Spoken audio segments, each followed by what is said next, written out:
Дворовая футбольная команда «Алания Владикавказ» примет участие в финале Всероссийского фестиваля дворового футбола. Его проводит партия «Единая Россия». Финальные игры, в которых будут состязаться лучшие команды из регионов страны, пройдут в Москве с 30 октября по 3 ноября.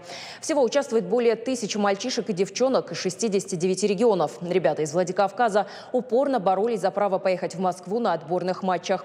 Они обошли 50 команд со всей республики и стали чемпионами в муниципальном и региональном этапах фестиваля. «Аланию Владикавказ» представляют 10 футболистов 2005-2006 года рождения. Добавим, фестиваль проходит в рамках проекта «Единой России. Детский спорт». Он направлен на формирование культуры здорового образа жизни у подрастающего поколения. Мы очень сильно рады, очень сильно удивлены этому.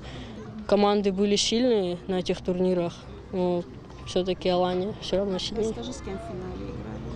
Мы играли в финале с Дегорским ущельем, РАФ.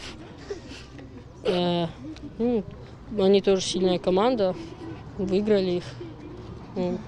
А тренировки как часто у вас проходят? В неделю 4 раза. Мы сделали все, чтобы ребята обязательно на нее поехали. Поехали с сопровождающим, приобрели им форму, оплатили им все расходы. И думаю, неважно, с каким результатом они вернутся, конечно, было бы хорошо, чтобы они выиграли. Но даже если не выиграют, я считаю, это знакомство со сверстниками, это здоровый образ жизни, это возможность посмотреть им другие города.